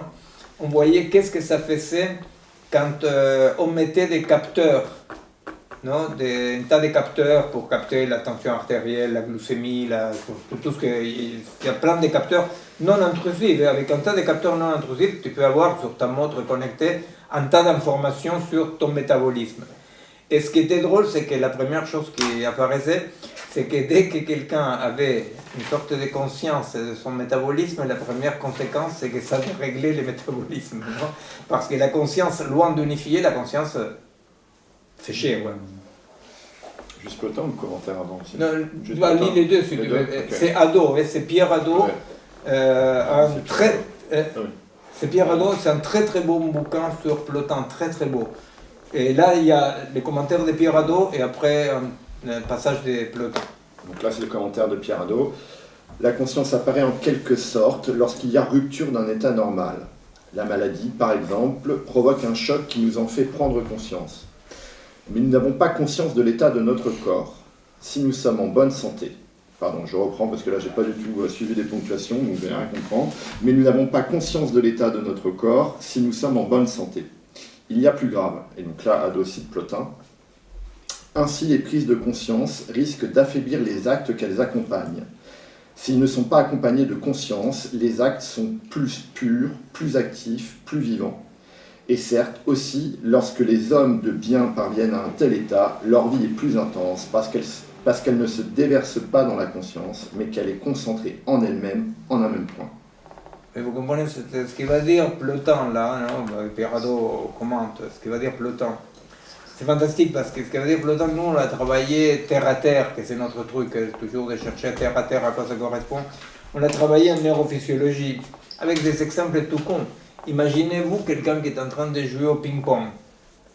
Quelqu'un qui est en train de jouer au ping-pong est en train de faire des calculs de physique mécanique, de trigonométrie, un tas de calculs, n'est-ce pas, que le corps fait. Le corps est en train de calculer. Imaginez-vous si tout à coup il devient conscient de ses gestes. Qu'est-ce qui se passe? Il perd la balle. Vous comprenez? Alors, ces exemples-là sont les exemples que Plotin, non, il va dire, c'est-à-dire en quoi la conscience que nous tenons comme si centrale, si importante, en quoi la conscience, c'est pas que, on va dire, en dehors de la conscience, c'est important de voir que c'est un vecteur, vous comprenez, mais en quoi l'Occident, en mettant la conscience au cœur, ce qui va faire l'Occident, c'est diminuer la puissance d'existence même du corps dans ces cas-là, par rapport à ce qu'on parle. Parce que le corps, qui manifeste son lien en plus avec l'environnement, c'est pas un corps, jusqu'ici c'est mon corps, hein. Alors, le corps agit, et à chaque fois que nous essayons d'unifier, de discipliner notre agir par un entonnoir conscient, ce qu'on fait, c'est qu'on casse la dynamique propre du corps. C'est bien l'heure, là, non? Ouais, c'est ça. Et alors, la conscience, l'Occident va mettre deux éléments parmi ceux qui constituent la multiplicité. Il va mettre deux éléments, la conscience et la raison. Alors, nous disons, la mémoire est un élément effectivement unificateur, contrairement à la conscience et à la raison. La conscience, pour la conscience, rapidement, on a fait un tout petit peu, on a évoqué, en quoi la conscience, loin d'unifier, loin d'agir sous condition de la conscience, c'est-à-dire, je sais pas, c'est-à-dire, on ne compte pas la myriade d'écrits et des positions politiques, philosophiques, morales, qu'un Occident appelle à la conscience pour agir, n'est-ce pas, qui est le mode de colonisation des corps de l'Occident. L'autre mode de colonisation des corps de l'Occident, c'est la raison. Vous avez la raison, le problème avec la raison, c'est, comme on dit, non, on s'est émancipé des dieux, on s'est émancipé du patron peut-être, mais pour tomber dans la pire des tyrannies, qui est la tyrannie de la raison. Pourquoi? Parce que en agissant en suivant la raison, on se croit libre. Vous voyez? C'est-à-dire que quand j'ai obéi au roi, je ne me crois pas libre. Quand j'ai obéi le patron, je ne me crois pas libre. Mais l'Occident a réussi cet entonnoir de la multiplicité qui nous constitue, non? Cette disciplinarisation, à travers cette croyance que la raison, qu'effectivement la raison est un vecteur, c'est-à-dire les humains sont parfois raisonnables, parfois. La plupart du temps, pas, il y a des gens qui jamais dans leur vie sont raisonnables. Mais l'Occident, il va créer ce binarisme rationnel-irrationnel. Non? Or, pour nous, éclater cette discipline, c'est non pas aller vers l'irrationnel, mais se rendre compte que les vecteurs qui constituent l'être humain que nous sommes sont les désirs, la pulsion, la passion, l'imaginaire, les goûts, les tropismes, vous comprenez, que n'ont aucune raison d'être raisonnables. Ça, petite parenthèse, parce qu'on va revenir par rapport à l'algorithme. Une des raisons de notre facilité pour tomber absolument soumis au monde algorithmique, c'est que le monde algorithmique est un monde entièrement rationnel. Vous voyez? C'est un monde entièrement rationnel. Et donc, effectivement, pourquoi? Parce qu'il n'a pas de corps. Hein? C'est-à-dire, alors, moi, dans cette si j'ai continué à assimiler colonialement l'être humain à l'animal rationnel, il n'y a aucune possibilité de s'émanciper de la tyrannie algorithmique. Vous comprenez? Parce que, voilà, c'est la rationalité pure. Alors, la mémoire, comme un autre vecteur, c'est un vecteur de plus, mais c'est un vecteur très important. Pourquoi? Parce que quand on parle de mémoire, on n'est pas en train de parler de la mémoire comme information. Hein? Ce n'est pas les informations que j'ai. Hein? Les informations que j'ai, ça fait partie plutôt, c'est structuré comme la langue, quelque part. Hein? C'est-à-dire, ce sont des informations que je peux reproduire, ou des souvenirs, etc. La mémoire vivante est celle qui va sculpter nos corps, non? Nos cerveaux. Déjà, parlons à niveau cerveau. Comment fonctionne la mémoire dans un cerveau? Eh bien, la mémoire dans un cerveau fonctionne absolument pas du tout comme dans un ordinateur. Quand moi je rentre des données dans un ordinateur, qu'est-ce qui se passe? Je rentre un tas de données, ces données doivent rester là. Hein? Après, par corrélation, boum, boum, boum, ressort les mêmes données. La mémoire, pour les êtres vivants, parlons des mammifères ou des hommes, mais les autres, c'est un peu différent, mais c'est la même histoire. La mémoire, pas du tout. La mémoire, en parlant d'un point de vue neurophysiologique, comment agit la mémoire? Chaque expérience que nous avons, petite ou grande, chaque expérience va modeler les synapses, les neurones et les réseaux neuronaux, et l'ensemble du cerveau, sculpté. Vous comprenez? C'est-à-dire, c'est comme si, tout à coup, chaque expérience crée des bosses et des creux. Vous voyez? Chaque expérience crée des bosses, des creux, des nouvelles connexions, des migrations de neurones. Vous comprenez? Modifie même le neurone en soi. Modifie le neurone en soi. Hein? Et ces modifications physico-chimiques déterminent des formes qui, à chaque fois que les stimuli nerveux traversent ces paysages-là, va à évoquer sous un certain mode ce qu'on était. Vous comprenez? Mais ce n'est pas le passé, c'est le présent du passé. Vous comprenez? C'est le présent du passé. Ce passé-là, il est présent. Pourquoi? Parce que ce passé-là, c'est la sculpture même de mon cerveau.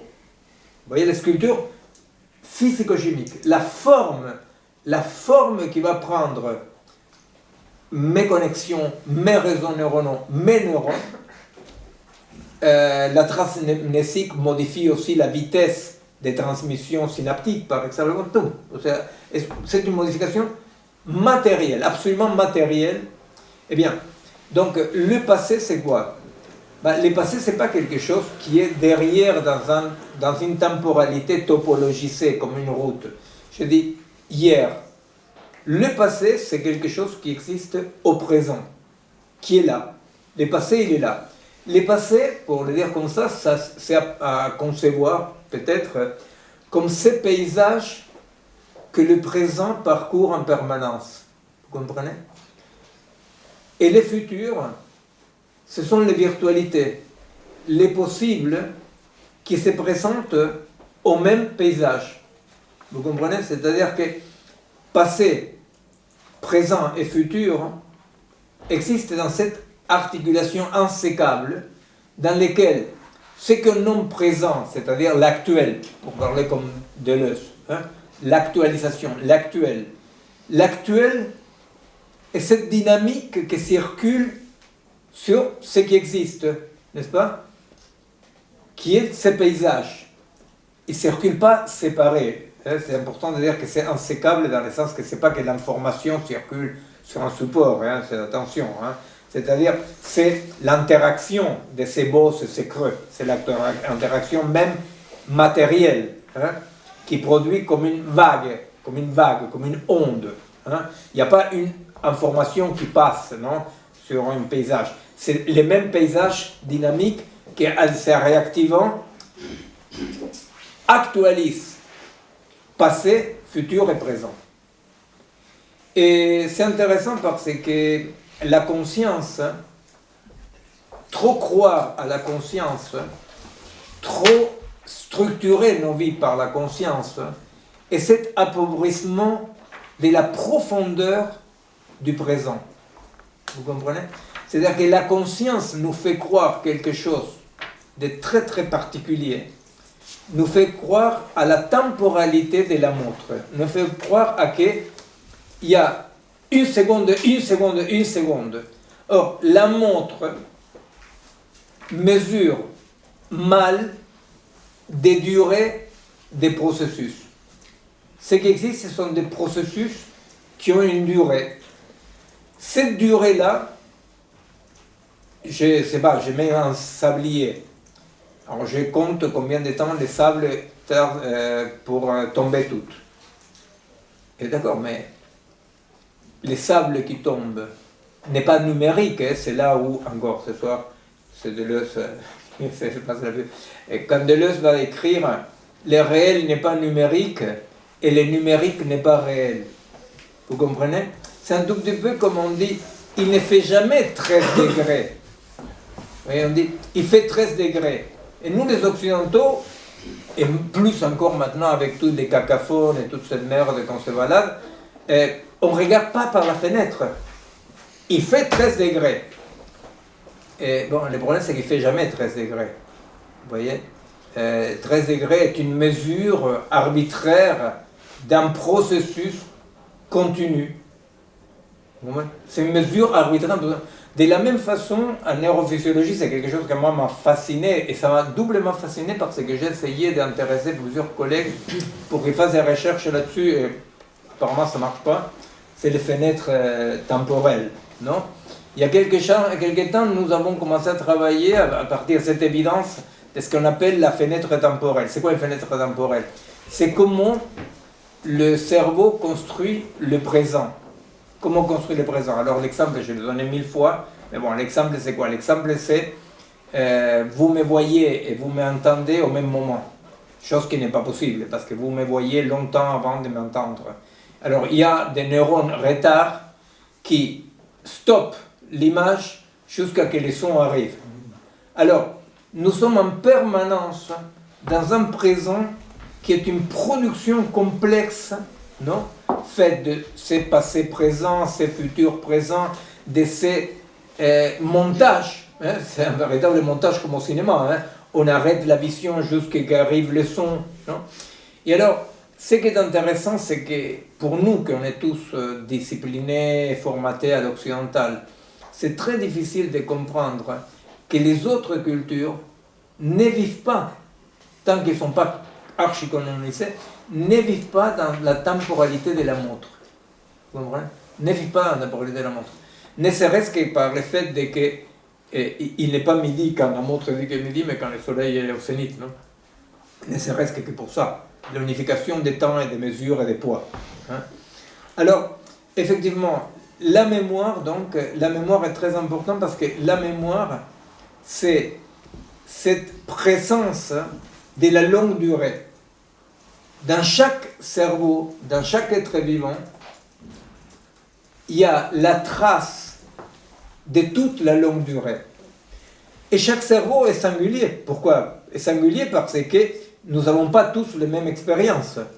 Avec la singularité humaine, il faut toujours faire attention au narcissisme, non? Parce que, comme on dirait, les humains, ils paraissent très singuliers et différents parce qu'on les voit de trop près, non?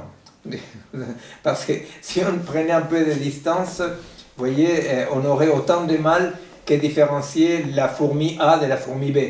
Vous voyez, essayez de baptiser des fourmis et de dire je vais suivre Manuelita, non? Mais au bout d'un moment, vous avez du mal, mais c'est Manuelita, c'est Juanita, non? Bon, les humains, nous, comme on se regarde de très très près, on a on exagère la grande différence, non, la grande différence.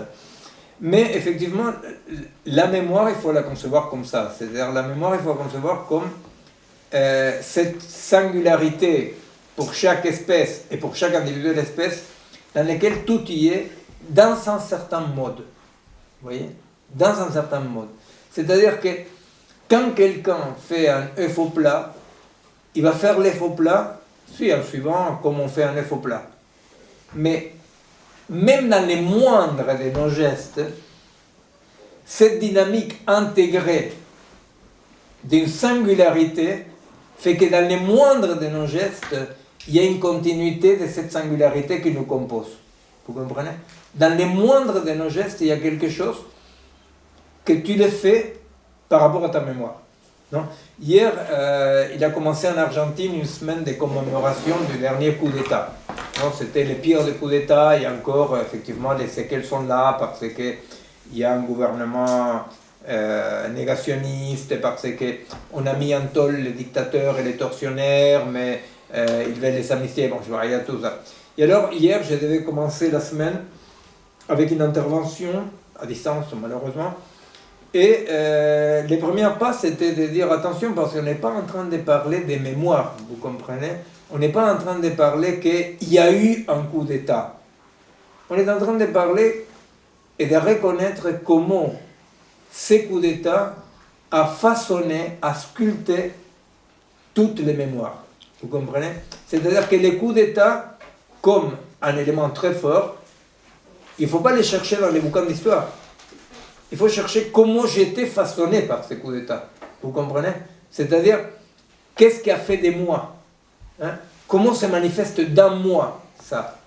Parce que les chercher dans les bouquins d'histoire, c'est très important.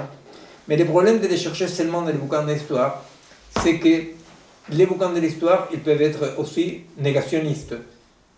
Par contre, comment vous avez été façonné, bah ça c'est une évidence immédiate. Vous comprenez? C'est-à-dire, cette évidence immédiate de quoi je suis fait.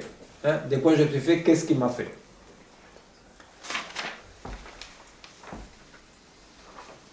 Bien. Alors, quand on parle des situations, on va revenir à la situation humaine. Quand on parle des situations, on l'avait déjà développé, alors je vais le développer aujourd'hui. Pour nous, ce qui unifie la situation, c'est donc cette résultante. Une situation n'est pas unifiée par un périmètre, elle est unifiée par une dynamique intensive. Hein? On l'a beaucoup expliqué, aujourd'hui on a nommé la résultante, je ne vais pas revenir là-dessus. Bien que toute répétition implique une nouveauté. Mais bon, au bout d'un moment, les gens ils sont marre. Et donc, effectivement, une situation elle est définie par une intensité qui l'unifie. Une intensité qui l'unifie. Alors, il y a très longtemps, moi j'avais, mais très très longtemps, dans un de mes bouquins, j'avais cité un film qui m'avait beaucoup marqué et qui existe, et vous pouvez le trouver.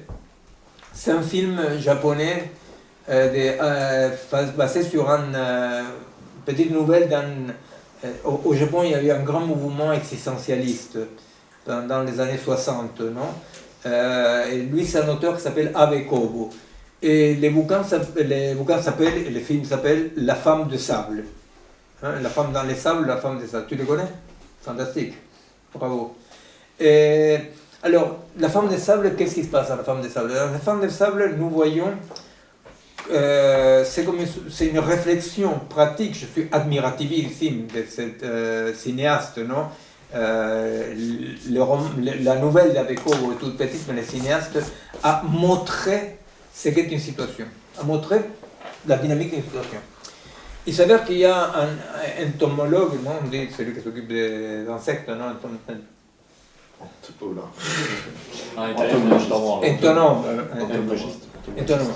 Entomologiste, bon, là, et en allemand. Bon. Et alors, donc, en japonais, c'est on-ha-ha, croyez-moi. Et alors, donc, il y a le on-ha-ha qui, avec son petit filet, il est en train de faire, il fait un on-ha-ha, attraper des papillons et des petites bêtes. dans une sorte de désert, non? Il y a des dunes, un paysage très... Tu l'as vu, toi, non?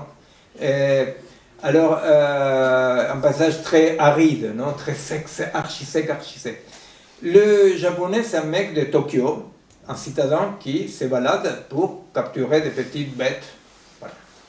Et à un moment donné, il y a comme une petite tempête de sable, pas énorme, mais il ne voit plus rien, et poum, tombe dans un puits. Tombe dans un puits, et quand la tempête se calme un peu, il voit que dans ce puits-là, il vit une femme, la femme de sable. Et alors il lui dit, bon, mais la femme lui donne un peu d'eau, je sais pas quoi, bon, etc. Et le mec lui dit, ouais, mais moi, il est très désagréable parce que lui, c'est un citadin, il voit cet être un peu bizarre, entre paysan, clochard, qui est là. Il sent aucun type d'empathie pour la bonne femme, il est très désagréable et il veut partir. Et la femme ne dit rien, mais on voit que c'est un peu bizarre, non? Alors lui, il cherche par où partir, il ne trouve pas. Et il essaye d'escalader, il retombe. Et la femme reste là, très très soumise, très tranquille, ne dit rien. Lui, il se fâche, il la maltraite un peu la femme, non? Comment on sort, jusqu'à qu'elle lui dit, on ne sort pas. Quoi? Dit le mec, comment on ne sort pas? Non? Moi, je suis de Tokyo. Non? Je suis de Tokyo. Ceci est un accident. Ça, je souligne ça. Parce qu'effectivement, l'homme substantiel, l'homme occidental, pense que tout ce comme je me sens une essence, non, je suis égal à moi-même, même, non pas m'émetter, hein, la différence entre même et m'émetter, je suis une substance, tout ce qui m'arrive c'est un accident, je reste le même. Alors, qu'est-ce qui fait un petit bourgeois intellectuel, scientifique de Tokyo, dans un trou, avec une bonne femme un peu clocharde? C'est un accident. Et alors il fait ce qu'il fait l'occidental. Il se fâche. Il veut sortir. Sa compagnon de fortune, ça la merde, non? Parce que l'autre a l'air soumise là.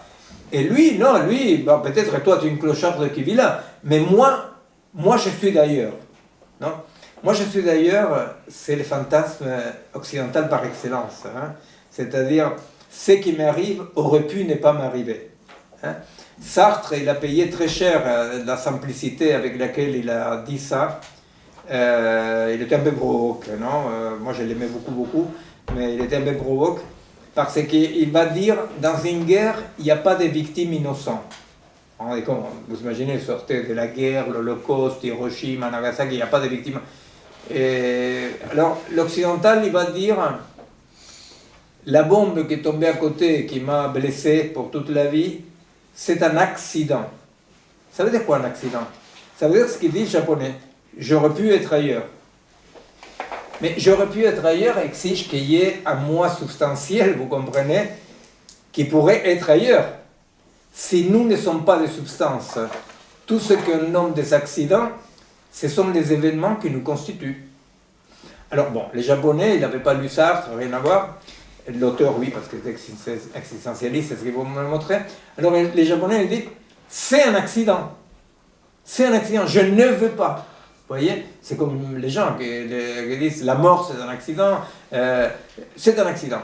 Et c'est un accident, ça veut dire, substantiellement, c'est pour ça que j'appuie, substantiellement, ça veut dire, ça aurait pu ne pas arriver.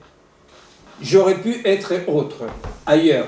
Le problème, c'est que si tu n'es pas une substance, tu ne peux pas être ailleurs. Tu n'es que là où les événements et le processus qui te constituent sont là. Bon, alors la femme dans les sables, les mecs se révoltent, je sais pas quoi, et ils voient qu'ils viennent des gens de l'extérieur qui leur disent il faut remplir des sacs, des seaux de sable et les monter. Non? Alors lui, pas du tout, il se fâche, je sais pas quoi. Bon. Alors il ne donne plus à manger, la femme commence à crever de faim, il ne donne plus d'eau surtout, commence à crever de soif, et tant qu'ils ne travaillent pas, ils ne vont pas lui donner. Donc, bon, bref, je vous conseille de voir le film, que ça doit être trouvable. Et les mecs se révoltent, jusqu'à qu'à un moment donné, les mecs, oui, bon, ils commencent à être un peu gentils avec la femme, il n'y a pas une histoire d'amour, mais bon, au moins, ils font l'amour, etc. Et la femme tombe enceinte et ils viennent la chercher en urgence pour l'amener quelque part pour accoucher. Et ceux qui viennent la chercher en urgence oublient l'échelle, non? Et les mecs avaient trouvé une façon de faire sortir par capillarité de l'eau du sable, par exemple. Ils avaient construit un tas de choses, non? Là, en construisant le rapport, c'est très intelligent, le rapport avec la femme et avec les sables. Il connaît des choses du sable, vous comprenez? Vous vous rappelez Spinoza, c'est-à-dire le soleil et les méchants. Oh, j'ai construit un deuxième genre de connaissances. Je connais par les causes. Alors le sable n'est plus méchant. Il connaît par les causes, comment on sort le... Et avec la femme, non? Donc, il arrive ce jour-là fondamental dans lequel, comme ils sont partis en courant pour faire accoucher la femme, ils oublient l'échelle. Alors lui, il voit l'échelle, il monte, il commence à marcher, et vous imaginez, il se rend compte que lui, il est l'homme des sables, non? Que lui n'est pas un entomologue, des entomologistes de Tokyo, que lui, il est ce qu'il est devenu, n'est-ce pas? C'est-à-dire, on est ce qu'on devient. Hein? Et effectivement, il est sculpté par la mémoire des mecs de Tokyo, les biologistes, etc. Mais il avait tissé tellement de liens avec quoi? Avec la situation trou. Vous comprenez? C'est-à-dire, ce qui va montrer les cinéastes, et ce que montre la petite nouvelle avec Ovo, c'est une idée de situation. Mais la situation n'est pas les trous. Vous comprenez? Attention, la situation, c'est pas parce qu'il y a les mecs de Tokyo qui tombaient dedans, la bonne femme, les sables, etc. Non, la situation émerge quand effectivement, au-delà de ce qui est chacun, mais chacun, j'entends le sable, la femme, les trous, les mecs, quand tous ces éléments-là s'agencent pour donner une existence. Et qu'est-ce qui fait les mecs, vous imaginez? Il retourne dans le puits. Parce qu'il est devenu puits. Vous comprenez? Il est devenu l'homme des sables. Non? Alors... C'est quoi, hein? C'est quoi, dans un autre genre, le pont d'arrière? Absolument, oui, tout à fait. C'est d'autres exemples qu'on avait donnés avec Bastien. Tu peux rappeler le titre, la titre femme, du film. La femme des sables. Et, alors, vous voyez, c'est-à-dire, j'expliquais un peu l'Arche en travers parce que, justement, il y a un virage fondamental, que ce n'est pas que les mecs passivement fait partie d'une situation. Vous comprenez? Pas du tout. C'est parce qu'il agit avec les sables, avec les gens qui viennent chercher les seaux, avec la femme, vous comprenez? C'est dans cet agir qui émerge une situation. Alors c'est tellement intelligent parce qu'on pourrait penser au départ que la situation est définie par les périmètres du trou. Et avec Ovo, il montre que non. Parce que le mec s'en va du périmètre, mais il est l'homme des sables dans son antériorité. Vous comprenez? Il est homme des sables. Il est constitué, il est devenu homme des sables. Non? Alors, là, dans ces cas-là, avec Ovo, je vais finir avec ce qu'on va commencer la prochaine fois. Dans le cas de la femme des sables, ce qu'on va voir, c'est que ce n'est pas les mecs de Tokyo, ce n'est pas la femme, ce n'est pas l'eau qu'elle arrive à faire sortir, ce n'est pas ce qu'ils arrivent à cuisiner. Bon, il y a tout un truc comme ça, non? Il devient une partie et des éléments de la situation. La femme est une partie de la situation. Les sables est une partie de la situation. Le trou, ce qui vient... Donc, ce qui va agir à un moment donné, ce qui va émerger une résultante qui unifie dans l'agir toutes ces parties. Mais ce qui se passe, c'est que les parties ne préexistent pas en tant que parties. les parties deviennent partie de la situation quand émerge la résultante. Si vous voulez faire un peu une simplification pour comprendre, on peut dire que les éléments, on peut considérer qu'ils ne sont pas capturés encore. Il y a des éléments qui ne sont pas encore capturés. Les éléments se constituent en partie de la situation quand la résultante, vous voyez, elle est contemporaine. La résultante qui unifie les parties et l'émergence des parties sont contemporaines. Nous pouvons dire, des fins pédagogiques, si vous voulez, comme ça pour être très clair, qu'il y a des éléments qui, à un moment donné, par une coémergence simultanée, en devenant partie, produisent la résultante qui les rend partie à la fois. Vous voyez? Alors, qui agit? Ce qui agit est la situation. Ce qui agit est la situation. Ce qui agit est la résultante. Les éléments n'agissent pas, bien entendu. Les parties participent de l'agir, mais participent de l'agir par la résultante. Alors, 2 ou 3 mots par rapport à par où on continue la prochaine fois. Et au fait, agir, c'est important de voir que dans les sagesses d'Extrême-Orient, les non-agir, paradoxalement, revient exactement à ce que nous nommons agir, dans la philosophie, je veux dire. Parce que les non-agir des sagesses veut dire, disons, qui agit, en parlant là dans les sagesses bouddhistes ou taoïstes, non? Qu'est-ce que ça veut dire l'agir qu'il faut éviter? L'agir qu'il faut éviter, on revient avec les trous, non? Un agir fou, non, l'agir il est toujours fou pour la sagesse, pour les grandes sagesses. C'est quoi l'agir? Les mecs, ils essayent de sortir du trou. Les mecs se fâchent avec la japonaise. Les mecs renversent l'eau à un moment donné parce qu'ils deviennent fous. Les mecs, voilà, ça c'est agir pour la sagesse orientale. Vous comprenez?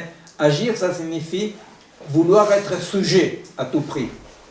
Vouloir être sujet de ce que te dépasse, de ce que tu ne peux pas maîtriser.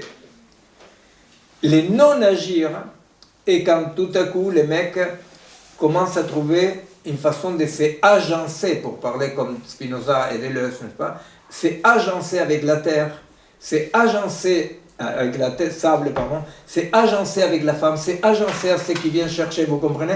Avec le soleil, parce qu'il calcule des choses par rapport au soleil, il fait toute une construction très ingénierille à la fois. Alors, il n'agit pas, d'un point de vue de la sagesse, quand il arrête de s'agiter, vous comprenez? Et quand il passe du premier genre de connaissance, je connais simplement par quoi, c'est que je pâtis, passivement, c'est que je subis passivement. Il passe du premier genre de connaissance à un deuxième genre de connaissance, qui est connaître par les causes. Il passe de ça m'arrive à ça arrive. C'est ce qu'on va développer un peu la prochaine fois. On va noter pour une fois que la prochaine fois on développe vraiment ce qu'on a dit.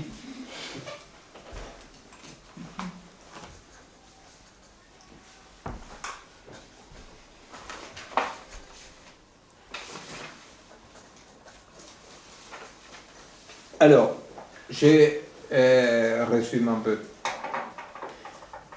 Vous savez que chez Spinoza, il y a 3 genres de connaissances. Le premier genre est le genre de la non-connaissance absolue. Je ne connais que passivement.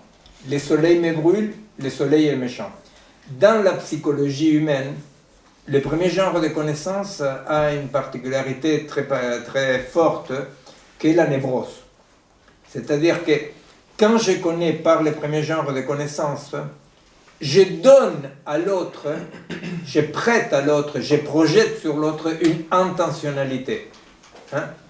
Le soleil, il est méchant parce qu'il me brûle. Ou le soleil, il est gentil parce qu'il me réchauffe. N'est-ce pas? C'est-à-dire qu'au premier genre de connaissance, je suis absolument dans l'imaginaire absolu, en train de créer des rapports tout à fait magiques qui tente de me consoler de mon incompréhension. Au deuxième genre, je me désubjectivise. C'est pour ça que j'ai dit la vie n'est pas quelque chose de personnel. Au deuxième genre, je ne suis plus moi l'épicentre. Au deuxième genre, je fais partie de la multiplicité qui existe. Je fais partie de la multiplicité. Je m'agence. Mais alors là, si au premier genre, je m'agite, au deuxième genre, je permets qu'il y ait une action. Alors pour le dire dans les mots de la sagesse orientale, le non-agir, le non-s'agiter, c'est ce qui permet l'action, ils vont dire. Vous comprenez? Nous, dans des termes occidentaux, on va dire ne pas s'agiter, c'est ce qui permet un agir. Mais cet agir-là n'a rien à voir avec l'agir qui condamne la sagesse, vous comprenez? Cet agir-là, c'est une action de la situation. La situation va agir ou la situation va procéder à une action qui est l'action d'unification des éléments qui la composent, des éléments et parties qui la composent. Et la prochaine fois, alors, on va voir un tout petit peu la question de la liberté. Parce que ce qui agit, agir signifie donc sortir de la dynamique matérielle de l'agrégat dans lequel tout est mécanique. Hein? Une pierre qui tombe, l'exemple de Spinoza et l'autre, non? Une pierre qui tombe n'est pas en train d'agir. Une pierre qui tombe suit des lois mécaniques, ce que nous appelons des lois mécaniques, suit une réalité mécanique de tomber, n'est pas en train d'agir. La question c'est quelles sont les entités qui peuvent agir. Nous on a oublié, parce qu'on les lit tous, mais on a tous oublié. Pour Descartes, les animaux et notre corps sont seulement des ensembles mécaniques, n'agissent pas. Hein? C'est ce qu'en philosophie on appelle un en soi. Un en soi, c'est ce qui existe de forme mécanique. Pour Descartes, et encore pour pas mal de nos contemporains, hein, c'est-à-dire les animaux, il dit Descartes, c'est de la pure mécanique. Et notre corps est de la pure mécanique. C'est fantastique, tout, je ne sais pas si vous vous rappelez quand vous avez lu en terminale les discours de la méthode, tous les délires qu'il y a sur la circulation du sang par rapport à la thermodynamique, non, qui monte parce qu'il fait chaud et après descend parce que c'est froid. Bon, il a pris un acide, René. Alors, au fait, l'idée, c'est quand même effectivement qui agit. Quelle est l'instance qui agit? Dans les mondes cartésiens, dans tous les autres mondes, ce qui agit est celui qui donc agit non mécaniquement. Vous comprenez que ce n'est pas comme la pierre. Celui qui agit est celui qui possède une autonomie pour agir non pas comme conséquence d'une cause extérieure, contraint par une cause extérieure, sinon qui est capable d'être, ce qu'en latin veut dire la chose, causa sui, être cause de soi. Alors, qui agit? Eh bien, il agit Dieu ou les divinités, parce qu'ils ne sont pas motivés par une cause mécanique. Dieu agit, pourquoi? Ils vont dire, les théologues du Moyen-Âge, Dieu agit, pourquoi? Parce que Dieu, il est infini. Comme il est infini, il contient tout ce qui existe. Aucune cause extérieure peut le contraindre pour la simple raison qu'il n'y a pas de cause extérieure. Vous comprenez? Bon. Pour l'individualisme occidental, c'est lui qui agit et l'individu. Eh bien, nous allons aller maintenant vers qu'est-ce qui agit, c'est la situation. Et pour cela, nous faisons une opposition tout à fait spinoziste. Vous vous rappelez que Spinoza, il va dire contre Descartes et contre toute idée de libre arbitre, il va dire la nécessité ne s'oppose pas à la liberté. Au contraire, il va dire. Et libre, c'est lui qui agit d'après sa nécessité. Mais, comme tous les autres, il ne fait pas une différence entre agrégat et organisme. N'est-ce pas? Parce qu'il va dire toute entité qui agit d'après sa nécessité est libre. À la fois, il va dire, une pierre n'est pas libre parce qu'elle agit mécaniquement. Mais ça ne les mène pas à la conclusion de la singularité du vivant, vous comprenez? Il ne développe pas la singularité du vivant. Il dit, la pierre n'agit pas parce que c'est mécanique. Alors, qui agit? Qui agit? Agit celui qui est cause-suite. Alors, nous allons aller vers la situation pour essayer de comprendre cette position phénoménologique, spinoziste, dans laquelle nous disons, eh bien, est libre, c'est lui qui agit d'après sa nécessité. Alors, on va essayer de voir qu'est-ce que c'est cette nécessité, qu'est-ce que c'est cette liberté d'un point de vue de la complexité. Parce que vous imaginez bien que si moi je me dis simplement est libre, c'est lui qui agit d'après sa nécessité, le pervers, sadique, qui tue, on dit, mais voilà, lui il agit d'après sa nécessité. Alors, qu'est-ce qui se passe? Il y a une bonne nécessité et une mauvaise nécessité. Bon, nous on va parler de ça, on va essayer d'avancer dans une conception situationnelle de la liberté, qui sans doute, c'est ce que, bien qu'il ne développe pas comme ça, c'est sans doute ce qui permet d'énoncer à Deleuze quand il dit il n'y a pas de liberté, il n'y a que des actes de libération. Donc il n'y a pas d'hommes ou de femmes libres, il y a des actes de libération qui ne sont pas forcément individuels, vous voyez. Je participe à un acte de libération, ou quelques parties qui me composent participent à un acte de libération. Dans le sens, non pas des grandes chansons de libération, dans le sens d'agir d'après sa nécessité. Et on va essayer de comprendre effectivement les rapports politiques, éthiques et philosophiques, les conséquences politiques, éthiques et philosophiques la prochaine fois, de qu'est-ce que ça signifie agir d'après sa nécessité d'un point de vue éthique et politique. N'est-ce pas?